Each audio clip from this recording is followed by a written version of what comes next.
నమస్తే, నేను మీ సతీష్. ఆంధ్రప్రదేశ్లో ఎన్నికలు సమీపిస్తున్నటువంటి తరుణంలో అక్కడ ఉన్నటువంటి అధికార పార్టీ రాజకీయ క్రీడలకు అంటే కొత్త తరహా ప్రచారానికి రాజకీయ క్రీడలకి కూడా తెరలేపుతా ఉందన్నటువంటి ఒక చర్చ ఏదైతే రాజకీయ వర్గాల్లో చాలా విస్తృతంగా జరుగుతోంది. మరి ఇందులో భాగంగానే మాటా మంత్రి అంటూ తీసుకొస్తున్నటువంటి ఒక కొత్త కార్యక్రమం ఏ విధంగా అర్థం చేసుకోవచ్చు అనేటువంటి అంశాలు మనతో చర్చించేందుకు ప్రముఖ రాజకీయ విశ్లేషకులు అప్సన్ రాజేష్ గారు ఉన్నారు. సార్ నమస్కారం.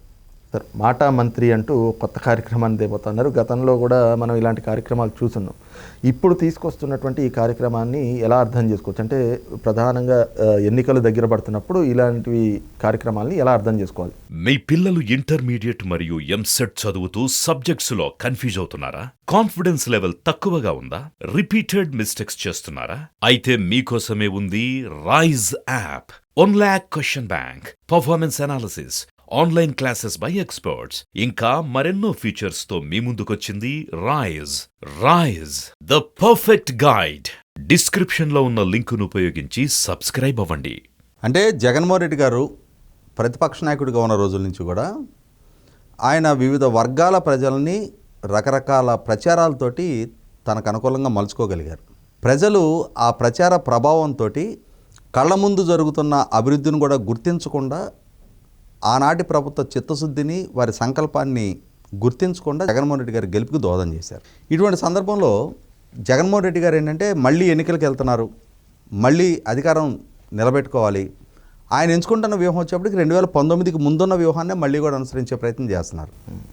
కాకపోతే ఇక్కడ వ్యత్యాసం ఏంటి అంటే, ఆ రోజు ఆయన ప్రతిపక్ష నాయకుడు, అధికారం దక్కించుకునే లక్ష్యంతో ప్రచారం చేశారు. ఇవాళ పాలకుడు ఆ రోజు ఏం ప్రచారం చేశారు, ఏం వాగ్దానం చేశారు, వాటిని కనుక అమలు పరిచున్నారా లేదా, ఈయన పరిపాలన మా జీవితాల మీద ఎటువంటి ప్రభావం చూపిందన్న ప్రాతిపదిక ప్రజలు నిర్ణయం తీసుకుంటారు. ప్రతిపక్ష నాయకుడిగా ఉన్న రోజు ఒక రకంగా బాధ్యత లేని వ్యవహారం.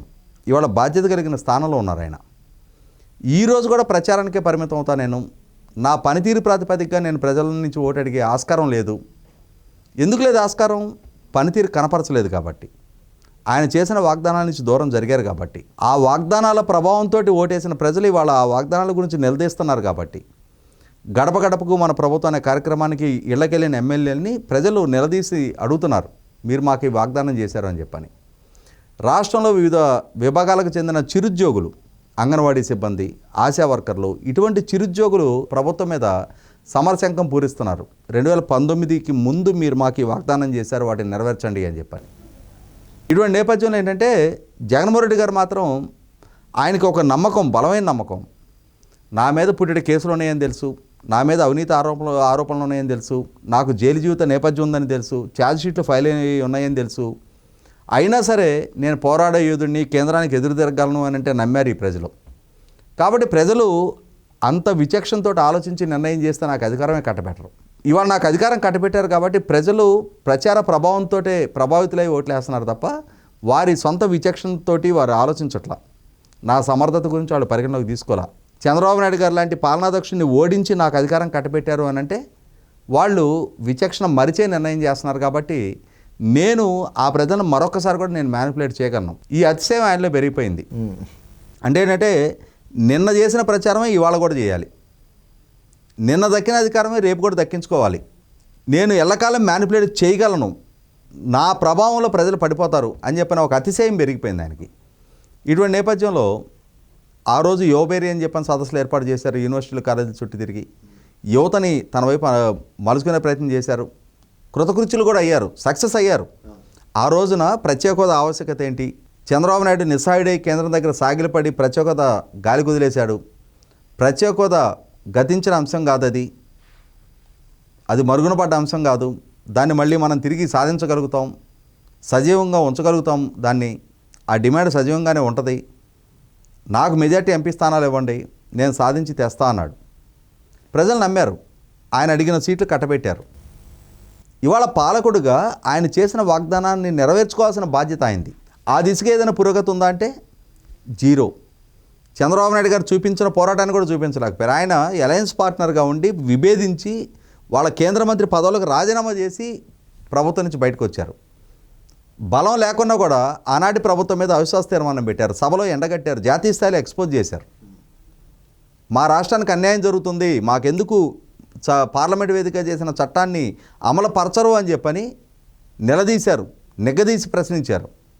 ఒక రకంగా కేంద్ర ప్రభుత్వం, భారతీయ జనతా పార్టీ నాయకత్వం డిఫెన్స్లో పడిపోయింది.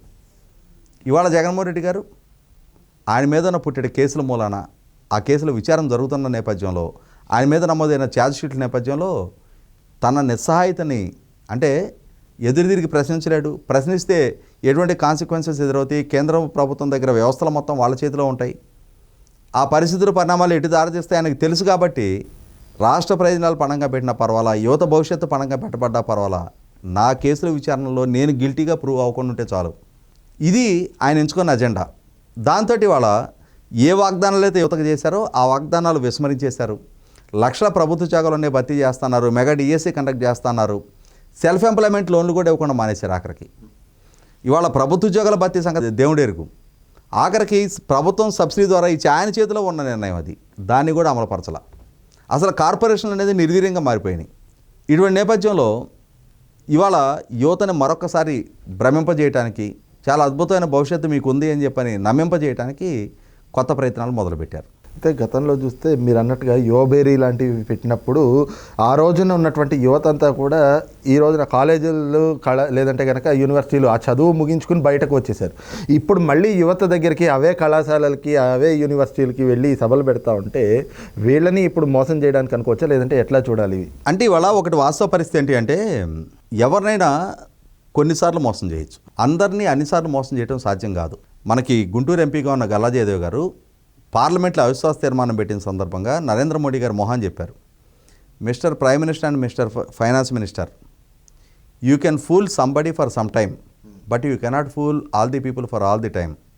People of AP are no fools అని చెప్పారు. ఇది నరేంద్ర మోడీ గారికి కాదు, ప్రతి రాజకీయ పార్టీకి, ప్రతి రాజకీయ నాయకుడికి, ప్రతి పదవిలో ఉన్న వారికి వర్తించే సూత్రం అది, సూక్తి. ఇవాళ జగన్మోహన్ రెడ్డి గారు నేను మ్యానిపులేట్ చేయగలను అనుకుంటున్నారు. అన్ని సందర్భాల్లో అన్నిసార్లు మ్యానిపులేషన్స్ కూడా సాధ్యం కాదు. ప్రజలు కూడా ఏమారరు. ఎందుకనంటే మిమ్మల్ని పాలకుడిగా మీరు అడిగిన మెజార్టీతో కట్టబెట్టిన తర్వాత మీ పరిపాలన వాళ్ళ జీవితాల మీద ఎటువంటి ప్రభావం చూపింది అని చెప్పని చూసుకుంటూ ఉంటారు. వలసలు లేని ఉపాధి కల్పిస్తా అన్నారు మీరు. ఇవాళ వాళ్ళ పిల్లలు వలస వెళ్ళి బతుకుతున్నారా, మీరు ఇక్కడ కల్పించిన ఉపాధి వాళ్ళకి దక్కుతుందా లేదా అనేది ప్రతి కుటుంబ సభ్యుడికి కళ్ళ ముందు కనిపిస్తున్న వాస్తవం.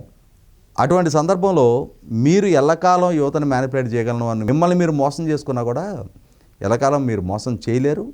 ప్రజలు కూడా ప్రతి సందర్భంలో మోసపోవటానికి కూడా సిద్ధంగా ఉంటారు. రైట్, ఇది చూస్తున్నాం కదా. ముఖ్యంగా జగన్మోహన్లో పెరిగినటువంటి అతిశయానికి పరాకాష్ఠ. కానీ ఈ రోజున ఏదైతే ఈ కొత్త కార్యక్రమాలు ప్రచార ఆర్భాటంగా తీసుకొస్తున్నటువంటి మాటా మంత్రి లాంటి కార్యక్రమాలు అయితే కనిపిస్తూ ఉన్నాయి. ఇదైతే ప్రజలు నమ్మేటువంటి పరిస్థితి లేదు అన్నటువంటి భావాన్ని ప్రముఖ రాజకీయ విశ్లేషకులు అప్పసాని రాజేష్ గారు వ్యక్తం చేస్తూ ఉన్నారు. Thank you.